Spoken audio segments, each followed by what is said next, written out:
De toi à moi, à soi. Toi qui m'écoutes en cet instant, que tu aies 20 ans, 30 ans, 40 ans, 50 ans ou plus en 2023. Ce livre t'est destiné. Il retrace un chemin que j'ai parcouru jusqu'à maintenant, à l'aube de mes 70 printemps. Je traverse avec toi le pont de la vie et toutes les années que j'ai vécues dans le corps féminin de ce personnage aux multiples facettes. Tu le fais également dans le corps masculin de ton personnage. De l'enfance à l'adulte qui se croit responsable de ses choix, de ses expériences, de ses peurs et de ses joies.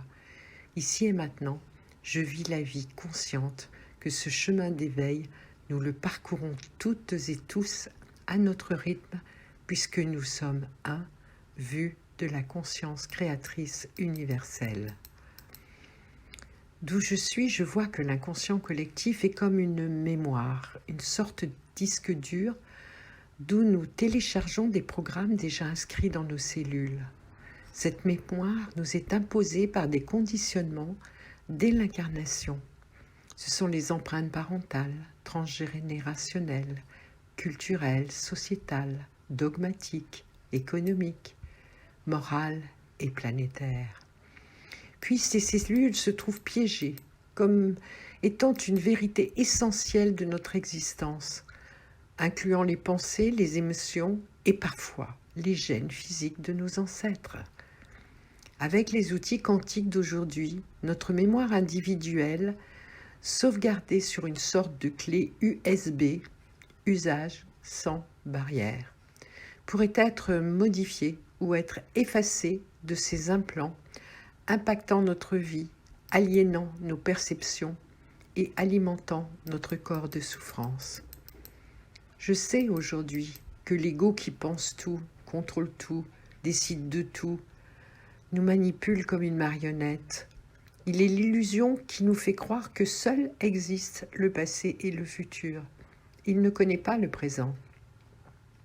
Il est actif par l'intérêt qu'on lui accorde, l'attention qu'on lui porte et la validation de ce qu'il nous impose subtilement. Ce moi-je de l'existence terrestre entre la naissance et la mort du personnage, ou cinq sens, est identifié dans un temps linéaire et un espace défini. Il se croit séparé de la source de vie et il prend un malin plaisir à nous faire rejouer les mêmes schémas. Il se proclame comme le geôlier d'une prison dont nous avons les clés pour nous libérer. Le « je suis » est notre puissance intérieure, connectée à la conscience universelle.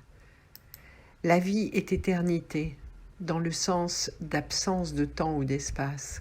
La vie est sans nom et sans forme.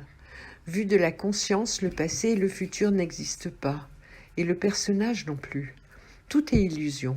La vie se vit en chacun, notamment dans le corps énergétique qui colle si près de notre corps physique, puisque l'énergie est densifiée.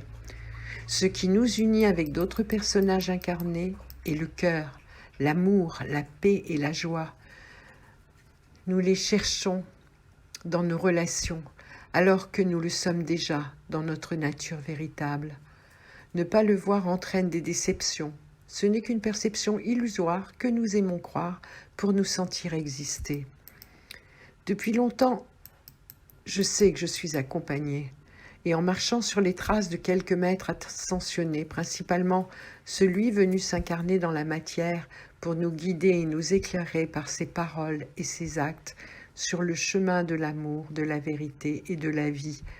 Cette énergie christique me porte et m'invite à écouter la vibration de mon corps instantanément. Cette vibration m'alerte et lorsqu'une émotion s'active, pour que je l'accueille, je la remercie, je l'embrasse pour qu'elle disparaisse et laisse la place à la conscience du je suis. Dans chaque vie personnelle, la conscience se manifeste à travers nos personnages, nous fait rencontrer l'another yourself, l'autre moi-même, parfois de façon éphémère ou plus longue. Comme un miroir où je me projette, je ressens que nous ne sommes pas séparés, en dehors de notre physicalité. La vie de chacun est une pièce du puzzle de ce grand corps unique qui rayonne l'amour et la beauté du monde infini. Voir ce que nous sommes vraiment dans notre nature véritable s'appelle l'éveil, chemin de la conscience incarnée dans le corps d'une petite fille ou d'un petit garçon, devenu personnage féminin ou masculin et gardant au fond d'eux leur âme d'enfant. Nous sommes tous les enfants en marche vers la sagesse et l'abondance, cette richesse intérieure d'amour, de cœur, de beauté, de joie qui nous anime profondément. Joie et émerveillement sont source de bonheur, nous sommes déjà cela. Auparavant, j'étais dirigée par le programme et vivais dans l'inconscience de cette soi-disant réalité qui n'est en fait qu'une illusion, comme un film que l'on regarde sur l'écran de notre vie. J'ai créé un monde intérieur, comme un jardin secret de mes émotions, ce qui m'a préservé des jugements et des critiques des autres sur mes expériences vécues. Hypersensible, émotive, j'avais trop épongé les émotions de mes parents en guerre perpétuelle, les 7 premières années de ma vie, avec le rejet, l'abandon, l'injustice, l'humiliation. Le tais-toi répétitif et imposé dans mon enfance, je le traduis aujourd'hui comme le message du « tais-toi, tu es toi » pour devenir la déesse. Pas de hasard, ce sont mes initiales. Pour devenir la déesse de mon temple intérieur et donc de ma liberté d'être. Étant de nature empathique, intuitive, avec un haut potentiel intellectuel et une âme d'artiste, je me suis laissée happer par mes émotions, sans pouvoir les dire par des mots, ce qui a eu pour conséquence d'installer dans mes corps, mental, physique, émotionnel, ces mots MAUX jusqu'à une saturation émotionnelle et bien installée. J'ai cru me préserver, mais j'ai fait souffrir inconsciemment mon enfant intérieur qui n'arrêtait pas de crier son mal-être. Un stress soutenu pendant des années par un maître acupuncteur à qui je voue une profonde gratitude. Aujourd'hui, alors que je suis plus sereine, un stress non identifié m'handicape, provoquant des douleurs lorsque je marche. Et puis il y a toujours le bruit qui me dérange.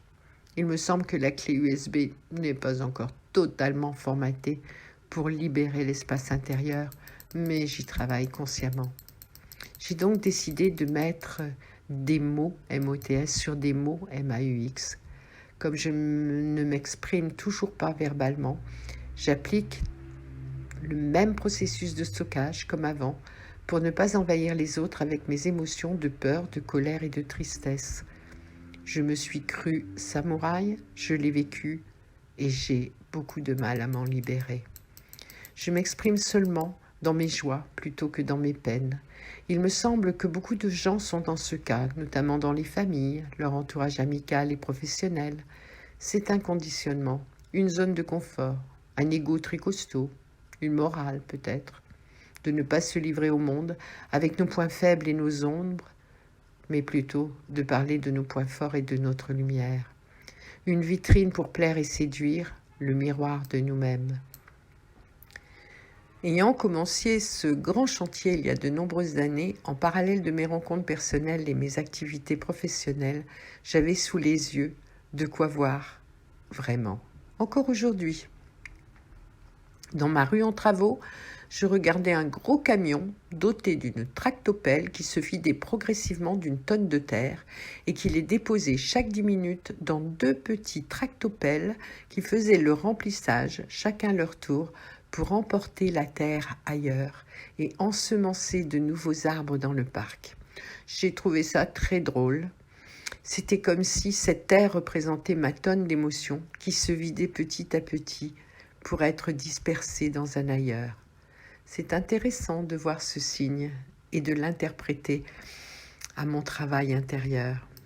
Alors, à bientôt pour les autres signes qui sont apparus dans ma vie ou qui apparaissent encore. À très bientôt.